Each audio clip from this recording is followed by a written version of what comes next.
Tonight, as far as you can see, towns and homes swallowed in floodwaters stretching over 100 kilometres, now a desperate search for the missing. Another member of the Scath family back in jail, arrested over a criminal conspiracy. The Sri Lankan cricket star accused of rape to be allowed out of jail.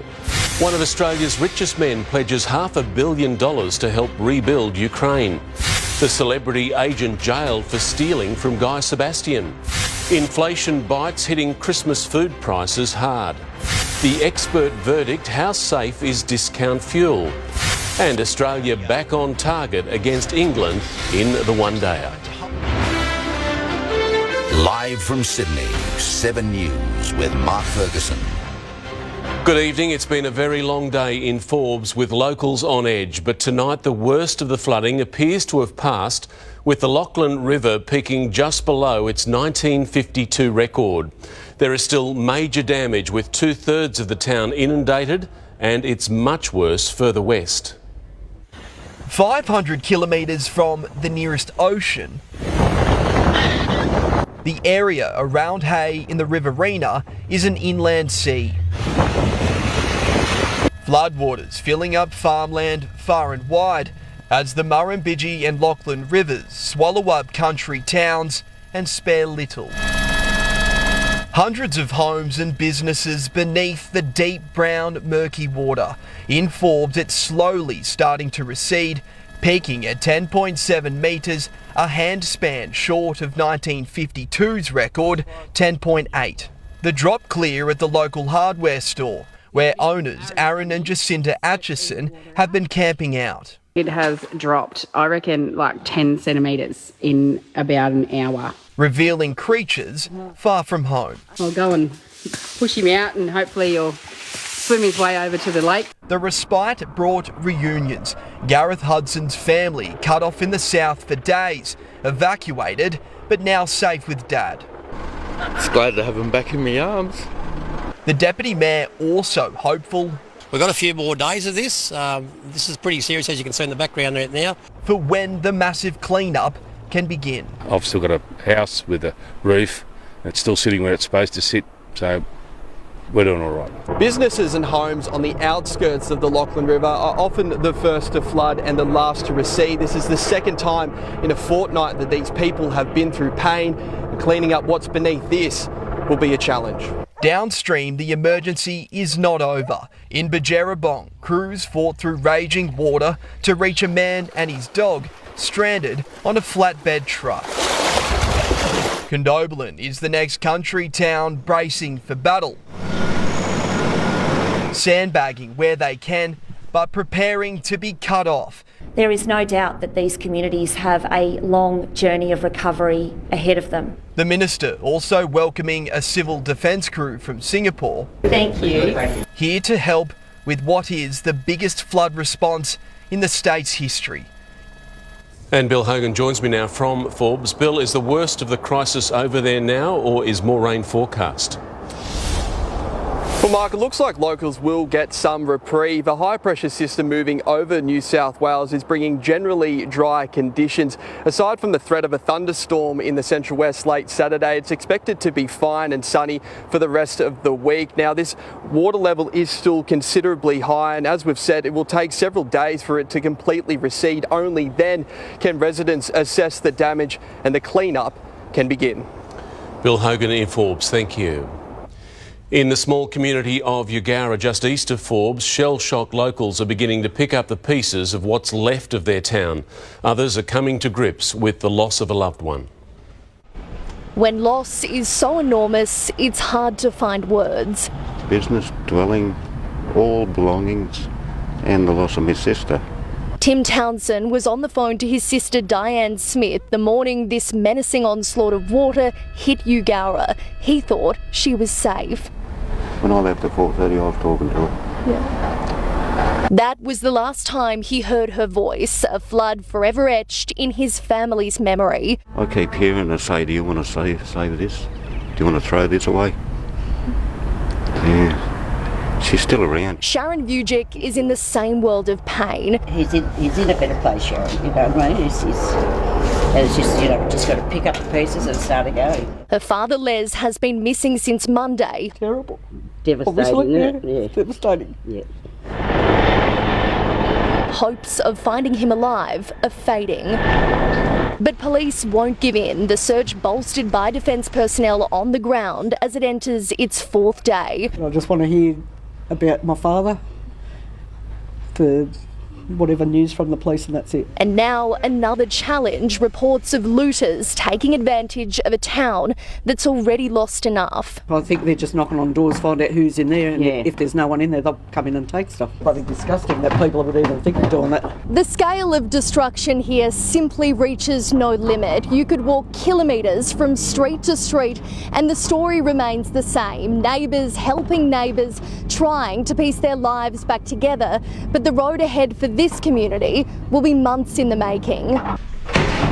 The Mud Army is in full swing, machinery doing what it does best, and volunteers pitching in where they can. My son's a builder and he can help. Oh wow. Donations are rolling in from far and wide. Bedding, clothing, food.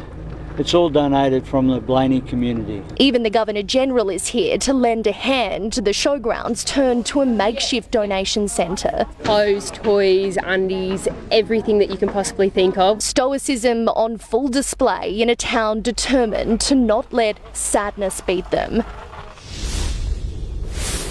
Tonight there could be more suffering for this small community as rescue crews continue their search for that 85-year-old man. There's fears tonight another person could be missing. A local police officer who was carrying out a rescue operation with an elderly woman believes she may have spotted the body of a male floating by in floodwaters but lost sight of it. That male is being described as aged in his 20s, a slim build with fair hair. It is important to note no one in this community has reported anyone missing. Mark, police tonight are desperately appealing for more information.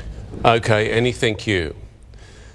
The youngest sibling of a notorious Sydney family is back behind bars tonight. Hardy Scaff was arrested at his Greenacre home this afternoon, the same property targeted by armed gunmen just 4 days ago. Another chapter in the Scaff family history written into Bankstown law. Hardy Scaff's original bail conditions were stringent and delicate. Now they're gone. And I am instructed to lodge a subsequent application for his release. The 23-year-old back in custody explicitly told not to use encrypted messaging apps. Today he was arrested for doing just that, an apparent misunderstanding. Had he known what the word encrypted means, he would not be here before the court. He did not think that Snapchat or Facebook Messenger were encrypted apps, but Magistrate Craig Walsh didn't buy it. To get the app onto your phone, you have to download it unless you bought the phone with the app already on it. These are well-known encrypted apps common to criminals. His Honour ultimately makes the final decision, and I need to respect His Honour's decision. It's been a tumultuous few weeks for the youngest sibling of the notorious Scaff brothers, convicted of a series of horrific gang rapes more than 20 years ago. Hardy is supposedly trying to escape his family history. On October 25, he was charged over an alleged kidnapping plot and given bail with strict conditions. Then, last Sunday, the Greenacre home he shares with his parents was sprayed with bullets. Just a couple of days ago, Scaff was eyeing a move to Queensland, his lawyer trying to amend his then bail conditions so his girlfriend could go with him. That now completely out of the question. The magistrate today telling Scaff he will serve a full-time custodial sentence with no chance to apply for bail until next month. Tom Saker, 7 News. Sri Lankan cricket star Danushka Gunatilaka has been granted bail more than a week after he was arrested at a Sydney hotel and charged with rape. Evan Batten is live at Parkley Correctional Centre for us this evening. Evan, he's set to walk out of prison, but what are the conditions? Mark, there's quite a number of conditions he must meet. First of all, he's not allowed to go on any dating apps, Tinder included, of course. He's not allowed to access any of his social media accounts. He's got an existing Instagram and Facebook account he can only look at now in the presence of his lawyer. Of course, he can't go anywhere near Rose Bay or approach or in any way try to contact his alleged victim in these proceedings. What was the key change, though, since his bail was last refused? We're told that Now he has a fixed address where he can live and some substantial money behind him. We're told a friend of a friend who resides in Victoria has put up $150,000 in surety that they will forfeit should he not attend. He's also put up $50,000 himself. Now, he's got a curfew from 9 p.m. until 6 a.m, at which point he has to report to Eastwood Police before 7 p.m. He has been excused from attending court when this matter returns in January, and that was another of the reasons that the magistrate accepted that he should be granted bail, that if this matter does proceed to a full trial, it won't be heard before 2024. Mark? OK, Evan Batten at Parklea, thank you. There has been a sigh of relief among world leaders with growing evidence the missile that struck inside Poland was a stray fired by Ukraine, avoiding a dangerous escalation between Russia and NATO. Now, one of Australia's wealthiest businessmen is stepping up with a personal mission to help the war-torn country rebuild.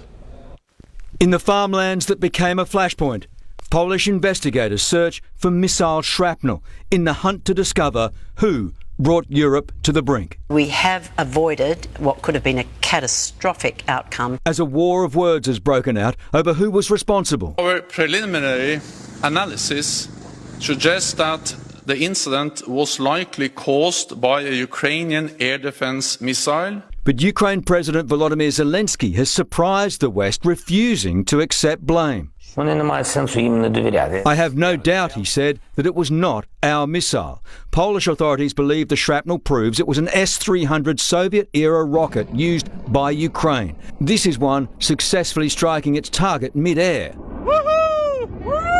But yesterday's missed and strayed into Polish territory. Those innocent people would not have been killed if there had been no Russian war against Ukraine. Russian President Vladimir Putin made a single public appearance online today, making no comment. Russia is increasingly isolated.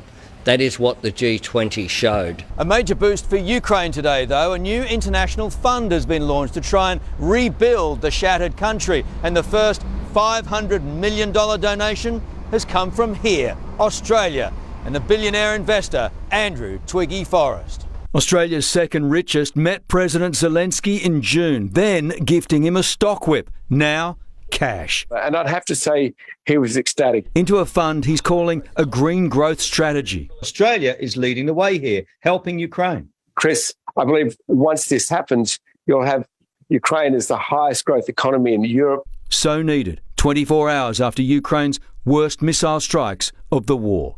Chris Reason, 7 News. Guy Sebastian's former manager has been jailed for up to 4 years for stealing from the Aussie music star. Titus Day was convicted of taking $624,000 over a number of years, today ordered to pay it all back. He walked into court already guilty. Feeling a little anxious, Titus Day ready to face the music. Singing, dancing. The celebrity manager convicted of ripping off one of Australia's most well-known entertainers, Guy Sebastian, more than $620,000. Do you have anything to say to Guy Sebastian? Today, the 49-year-old was jailed for 4 years, not eligible for parole until mid-2025. His supporters left furious at the sentence and Sebastian. He's just made a mockery of your judicial system and convicted an innocent man. Day was the singer's manager for 8 years. Arrested in 2020, charged with embezzling the singer's earnings. The money was from music royalties and appearance fees, hundreds of thousands for gigs like supporting Taylor Swift, performing for Harvey Norman, even private weddings. On 47 counts of fraud, he was found guilty of 34. Sorry, guys. Can't speak. Sebastian gave evidence against his former friend, the judge saying the offences committed were a breach of trust. After hearing his prison term, Titus Day turned to hug each of his supporters in the courtroom before he was handcuffed and led away. But his 2.5-year legal battle might still not be over. His lawyers already planning an appeal. You know, I've known him for years. This is someone that's honest. Andrew Denny, 7 News. A change to the law could mean Brittany Higgins won't have to take the witness stand for a second time. Instead, the original evidence she gave against accused rapist Bruce Lehrmann could be replayed to a jury. The ACT Attorney General wants the change, but it's not clear if it will be in time for the retrial next February. The original jury was discharged because of juror misconduct. Despite promising to bring back warning signs for mobile speed cameras, the state government is continuing to rake in millions every month from drivers who don't know they've been caught. But even when the signs do come back on January the 1st, there'll be a nasty surprise on the same day. In early October, the state government promised to bring back warning signs. The signs are coming back on the 1st of January 2023. But new data shows almost 14,000 drivers have been pinged since.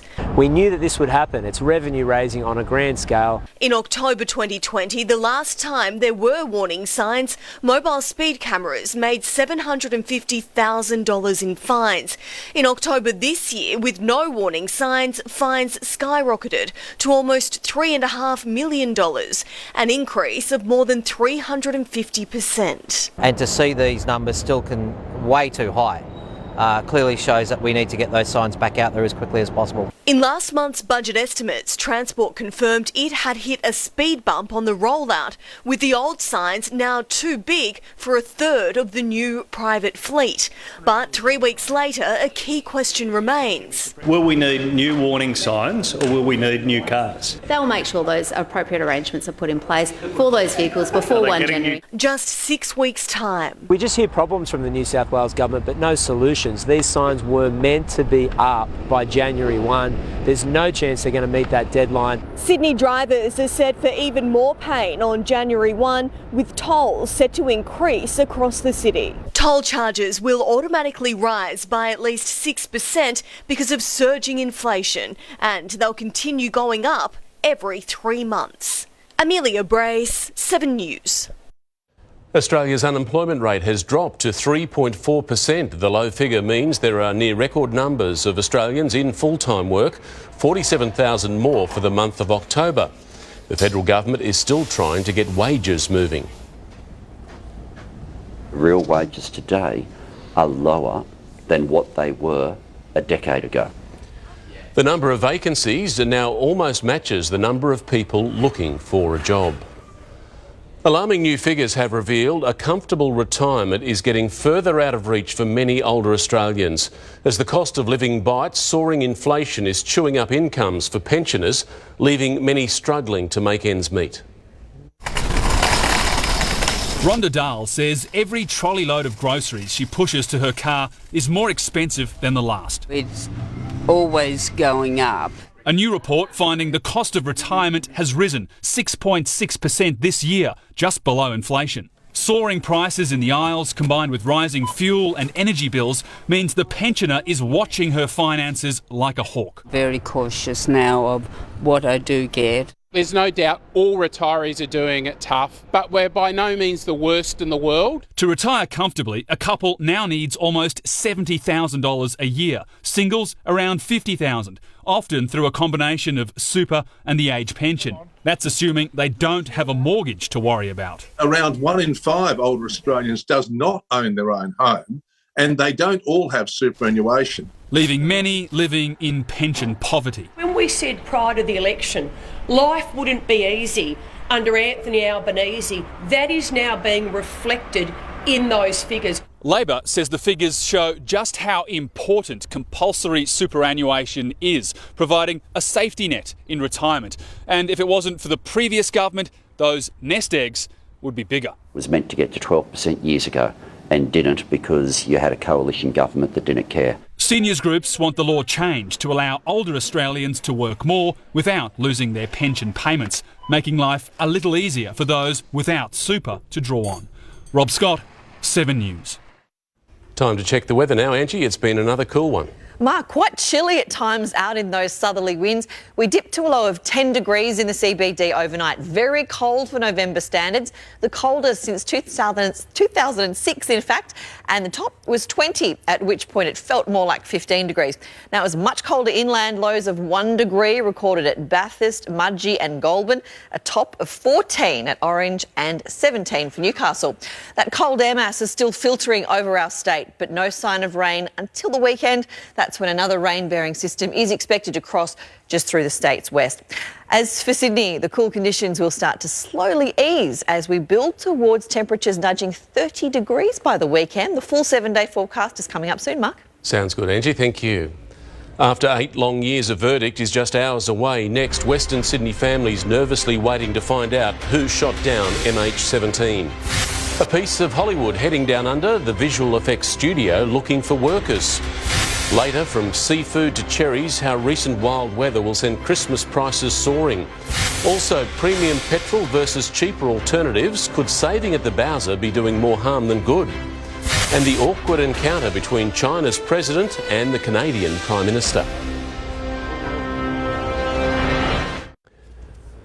Welcome back. In the coming hours, judges in the Netherlands will deliver their verdict in the trial of 4 men accused of murder for their part in bringing down flight MH17. Families who lost loved ones say the world is now seeing the Russian brutality that claimed 38 Australian lives in 2014. John and Merrin O'Brien on their 4th trip to Amsterdam in 8 years. A chance to again see the living memorial to their son, Jack, one of 298 people remembered on this windswept corner of the Netherlands. And the care that's put into this place and the compassion that's put into the place again stands in contrast to the act that killed the people we love. Malaysian Airlines flight MH17 en route from Amsterdam to Kuala Lumpur shot down over eastern Ukraine, territory held then by Russian-backed rebels. 4 men have been on trial for 2.5 years, 3 Russians and a Ukrainian, accused of being behind the plot to launch a Russian-owned Buk missile. Charged with murder, prosecutors are seeking life sentences. All 4 are in hiding. I think most of the families have pretty realistic expectations, but it's important. I put a lot of weight on it because the truth is important. Dozens of Australians are in Amsterdam for the verdict. They've been to see the reconstruction of the aircraft that helped Australian and Dutch investigators piece together what happened. But the whole world could see what played out and how these individuals just acted without any care or concern for human rights. The Dutch describe MH17 as their own September 11. 193 people from the Netherlands died. The bonds between this country and Australia already strong, now forever bound in grief and the search for justice.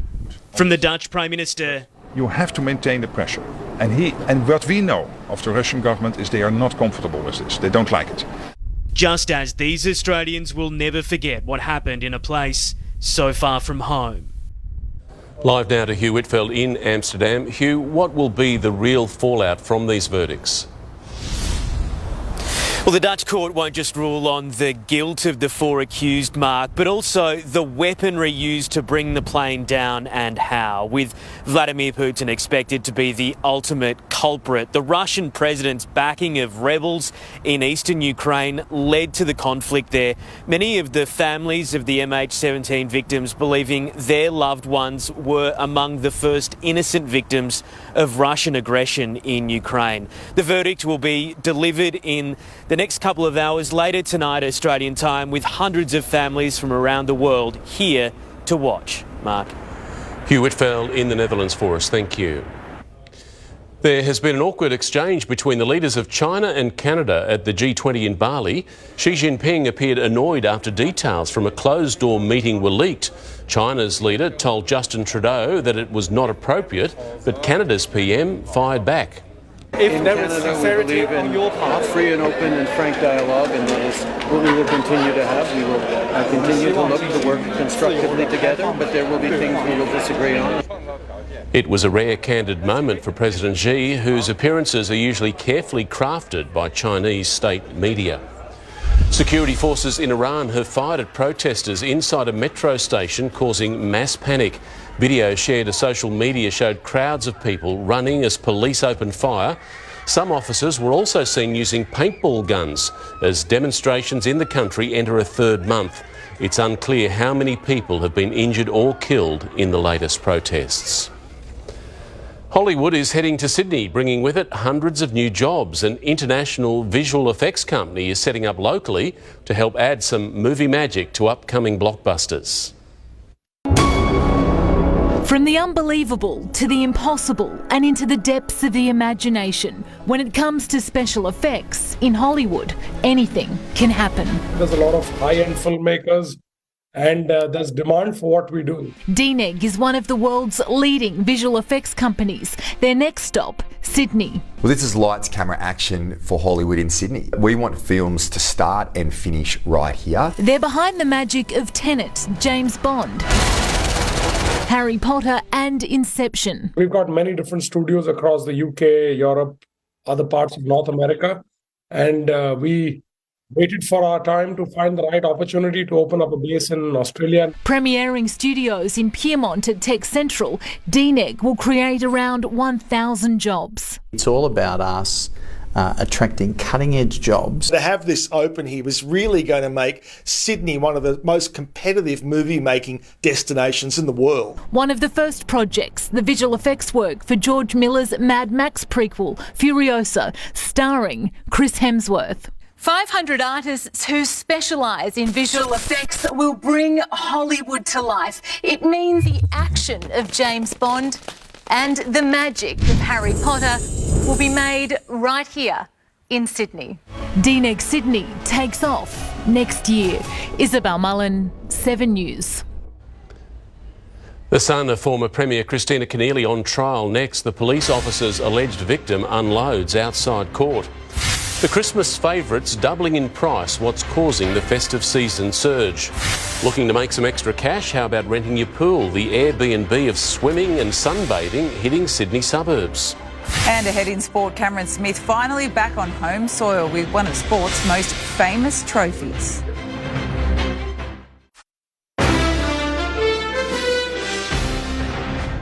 Welcome back. The son of former Premier and Senator Christina Keneally will plead not guilty to charges of fabricating evidence which led to a man being jailed.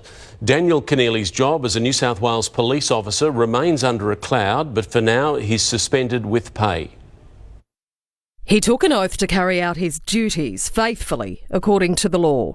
Now Daniel Keneally is accused of breaking it just 2 years after being sworn in. At this stage, it's a plea of not guilty, and we'll look at the brief and take it from there. Okay, thank you. Not guilty to fabricating evidence, which police say led to an innocent man being jailed for 3 weeks. The son of the former Premier, Christina Keneally, wasn't at court today, but his alleged victim was. Well, I'm a bit disappointed in a number of things. One, that he didn't have the guts to show. 2, that the DPP is bringing the lowest charge they can bring against him, and they're keeping it in the local court. Which means the punishment will be capped at 2 years jail. The charge of falsifying evidence carries a maximum 10 years in the district court. Police say 24-year-old Keneally made a statement in 2021 claiming Luke Moore had made death threats toward officers.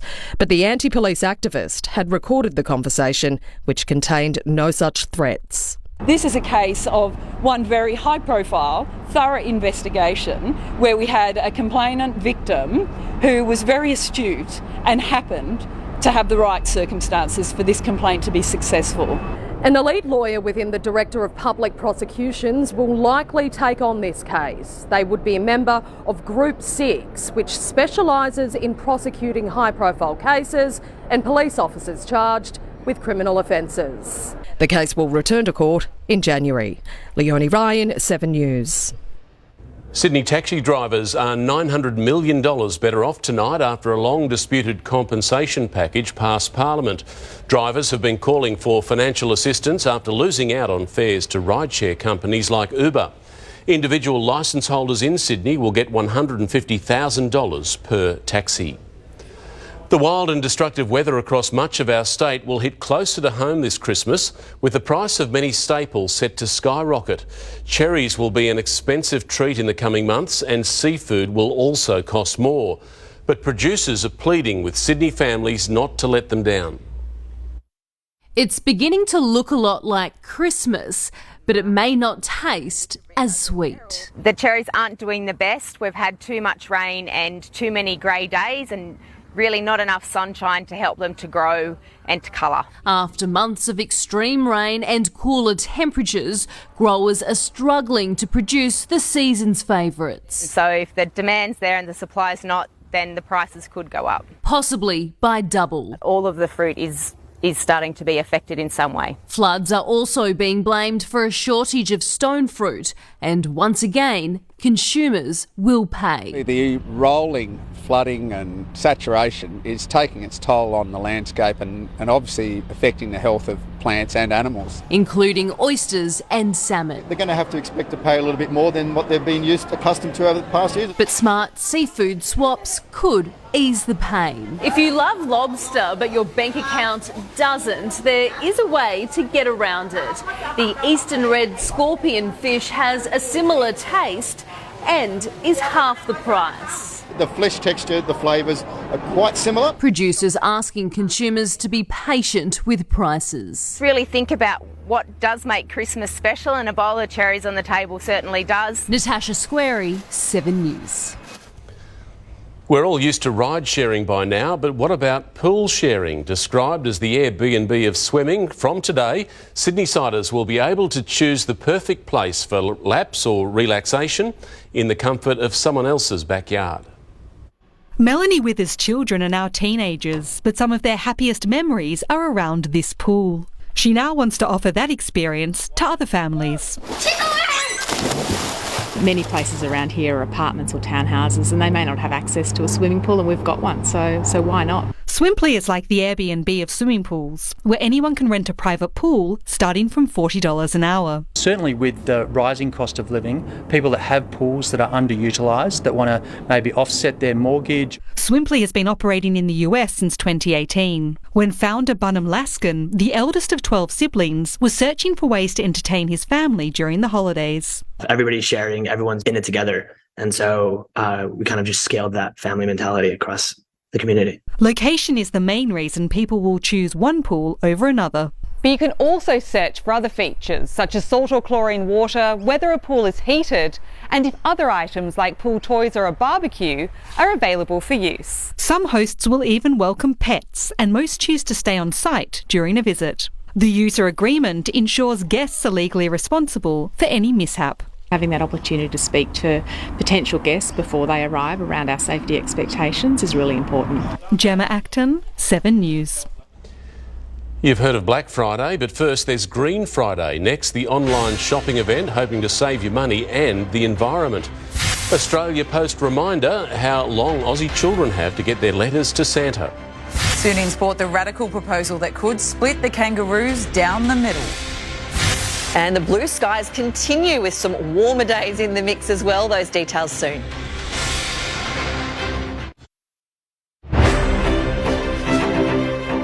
Welcome back. Time now for a check on the markets with Gemma Acton. Thanks, Mark. The ASX 200 bobbed along close to flat for most of the day, finally ending up 14 points at 7,136. Consumer stocks, including the big two supermarkets, did well, while energy companies weighed. The Aussie dollar is backtracking, heading back towards 67 US cents. While oil prices slipped, that's as geopolitical tensions centred on Ukraine eased ever so slightly from a day earlier. And underutilised workers are those who are either unemployed or working but want to work more. Today, the underutilisation rate is under 10%. That's sharply lower than around 14%, where it was in the decade leading up to the pandemic. Mark. Gemma, thank you. Black Friday might get all the headlines, but tomorrow we'll see the first ever Green Friday sales, with some of our biggest brands discounting eco-friendly stock. Regulators are watching, though, and have already dished out their first ever fine to a company making questionable claims about being carbon neutral. These shoes come in all colours, but it's shades of green that may be the right fit for some. And we want to support our customers to buy better. Like most retailers, shoe store HyperDC is preparing for Black Friday next week.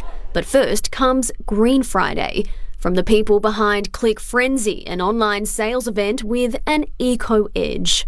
It all starts at 7 a.m. with discounts on sustainably sourced products from 150 of Australia's biggest brands, including Camilla, RM Williams and The Body Shop. These younger, more progressive consumers are buying with the planet in mind. Sustainable products, 100% recyclable, carbon offset.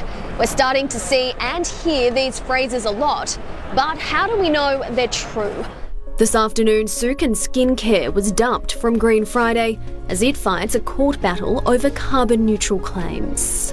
These aren't legal terms, so you can make some pretty broad claims in Australia about being eco-friendly or sustainable. Last month, ASIC issued its first ever fine for so-called greenwashing to energy company Tullow.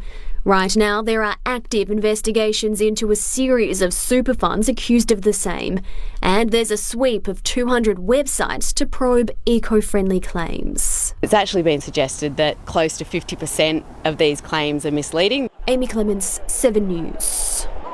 Santa Claus is calling on Aussie kids to have their wish list letters posted as soon as possible. Australia Post, who's spoken with the big guy, says families should have their letters ready to go by December the 2nd. My top tip would definitely be writing Dear Santa and ask how Santa's going and how his day was. Just to check in on Santa because he reads quite a lot of letters. Schools have an earlier deadline. Their letters must be in by next Thursday. The cost of living crisis is forcing many of us to save where we can, including at the Bowser. But could the cheaper alternatives be bad for our cars? The experts have their say on what you should do. Don't miss that story soon on 7 News. But now Mel is here with sport, and Mel, our biggest golf star, has finally made it home. He has, Fergo. Many selfies were taken with Cam Smith, who touched down on Aussie soil today for the first time in 3 years. Our exclusive interview next. Plus, Ashton Agar's incredible act of athleticism in the opening one-dayer against the old enemy. And the Socceroos injury crisis deepens. More big names on the sidelines in Qatar. Welcome back. After a year of outrageous global success and a decision he called scary, Cameron Smith is home with simple cravings. All the world number 3 wants are kisses and hugs from family, a pie, a beer, and to play golf in front of Aussie fans for the first time in 3 years. Yes, he did fly up front. Still, even with the famous mullet, Cam Smith became a face in the crowd. The flight crew wanted photos. Not a problem. It's just awesome to be back. Everyone's just happy to have me home. There'll be plenty of hugs and kisses, that's for sure. The low-key welcome quickly escalated when he flipped open the black box. The claret jug. Priceless. It's his for the year. You dream of winning Opens, but for it to be at St Andrews and for it to be the 150th was just kind of, everything matched up as a dream come true. In the days after that momentous victory came the agonising call to join controversial breakaway Live Golf. Was it the toughest decision you've made? Yeah, absolutely. I think it was quite scary at the start. Greg Norman reportedly came waving a life-changing $140 million cheque. They're decisions you want to have to make, so it's good. No regrets?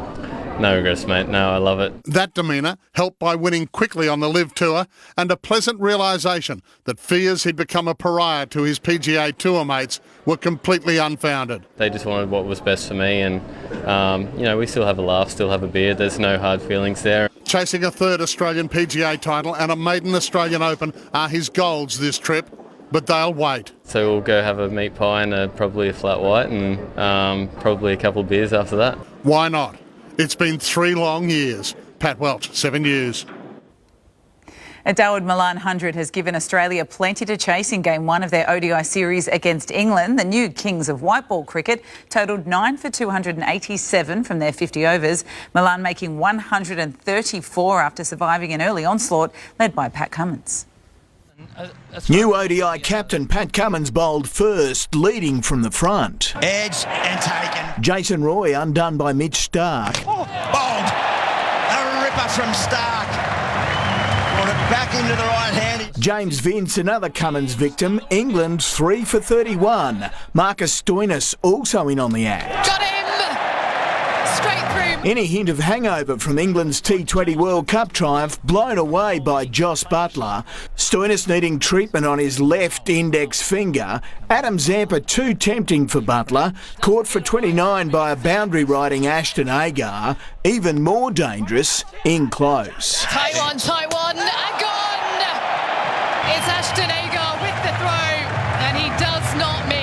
Playing a lone hand, David Milan, his second ODI century, reaching triple figures, not enough. The biggest of the day for him. Gets it over the fence, it's taken in the crowd. Agar's brilliant day in the field, crowned by a save beyond the boundary. Oh, that's crazy. That is crazy. Facing 128 balls, Milan finally fell for 134. The Kings of white ball cricket coming back to make a match of it. Australia's target, 288. Andrew McKinlay, 7 News. Angus Crichton says calls for Australia to field a separate Indigenous side at the next World Cup would be a backward step ahead of Sunday's final against Samoa. Crichton urged league bosses to ensure the Kangaroos remain a symbol of unity. The Kangaroos are clearly united. We're all one now, let's go, Ash. And that's how Angus Crichton wants it to stay. The way that I see like Indigenous Australia and white Australia is like I don't think we need to divide it. I want it to be like integrated. I want everyone to like get on as one. The idea of Australia fielding a separate Indigenous team at the next World Cup, raised by new Indigenous All-Stars coach Ron Griffith, isn't the way to go, according to Crichton. I love representing Australia with my like Indigenous brothers. We're having white Australia versus black Australia. I feel like that's kind of making the gap further apart. That would be a backward step in my opinion. There'll be no backward step from Samoa in Sunday's final. There's lots of belief within the team and we've got a lot of support back home that believe in us too. Crichton's adamant fellow rooster Joseph Sualihi will shine in the Old Trafford spotlight. There's no chance he's going to be overwhelmed. As soon as he steps over that white line, he's a savage, and that's what I love about him. The way he plays is unbelievable. So yeah, we've got a big job in our hands. Jake Trbojevic has made no secret about some pre-game nerves. He is focusing, of course, here on the World Cup, but he has admitted to catching up with Anthony Seibold to keep an eye on things back in Manly. I'm looking forward to it. I think he's a really good guy, he's a really good coach, and I think it'll be good for us. Travelling with the Kangaroos in the UK, Michelle Bishop, 7 News. The Socceroos injury crisis has deepened just days out from their World Cup opener against France. The reigning champions arrived in Qatar overnight. Aussie veteran Aaron Moyes unfazed, happy to share his blueprint to beat Le Bleu. I've played in games before, like when I was in England and stuff, where we beat bigger teams. Generally in those games we took the chances and we were very resolute defensively. Harry Souttar and Aiden Trustic failed to train in Doha, joining Martin Boyle on the sidelines. Just a precaution, we hope, Fergo. There are some key plays and I like Moyes' style. Just why can't we be giant killers? Not far to go now. No, days, nervous times. With the cost of Sydney petrol stuck at the top of the cycle, more drivers are searching for cheaper alternatives. It's exposed a giant price gap, the difference now as much as 40 cents a litre, with questions over whether more expensive fuel is any better. The Metro at Greenacre, tonight some of Sydney's cheapest fuel. $1.79.9 a litre. Drivers can't get enough. The prices these days on everything is going too up. But 20 k's down the road, unleaded is 36 cents dearer. So why? Our understanding is that the fuel price depends on what levels of reserves you have inside the actual tanks at the actual servo.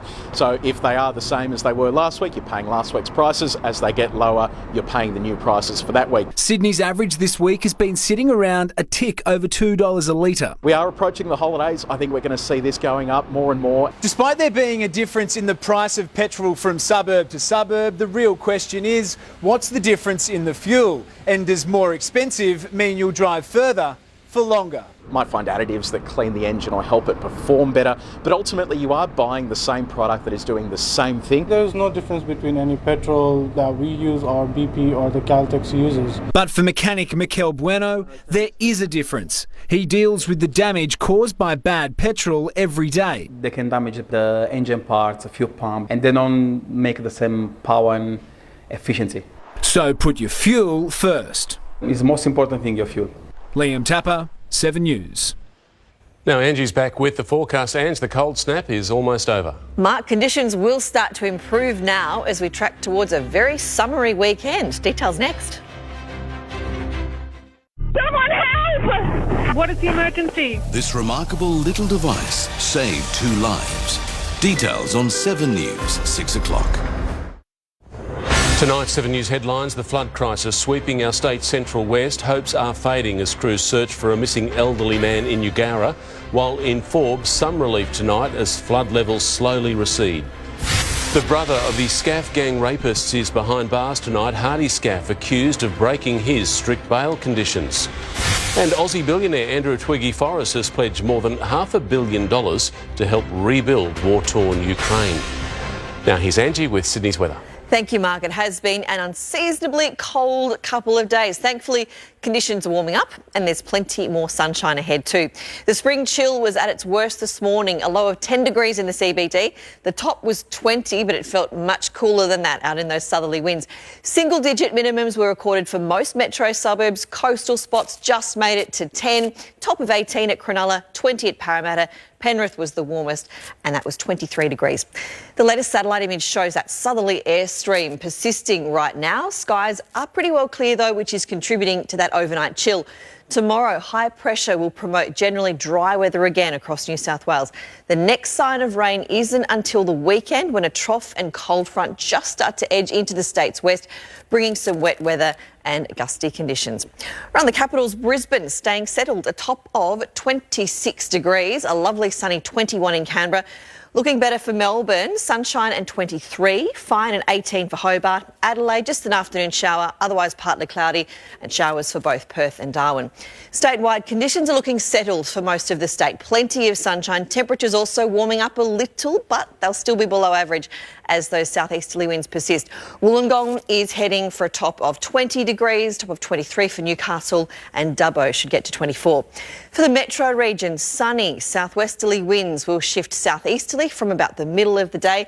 Not quite as chilly tonight, a low of 14 at Bondi, 10 at Penrith. Tops should make it to the high teens on the beach, away from the breeze, reaching 25 at Penrith and Richmond. Coastal winds are also easing. South-southwesterlies will reach 25 knots in the early morning, tending south-southeasterly at 15 knots during the afternoon and easing right back overnight. Back home, a low of 13 degrees in the CBD on the way, so a little bit warmer, a top of 22, still below average. Lots of sunshine though. Looking ahead, what a weekend on the way. Saturday, sunny, 24 degrees in the CBD, 30 in our west. Sunday, 29 degrees across the board, lots of sunshine. Monday is looking a little bit gusty on the coast. That won't last though. The run of settled conditions and warm temperatures continues well into next week. Looking good, especially that weekend, Mark. Sunny and warm sounds wonderful, Ange. It does. That is 7 News for this Thursday. We'll have updates for you throughout the evening. I'm Mark Ferguson from all the team. I hope you have a great night.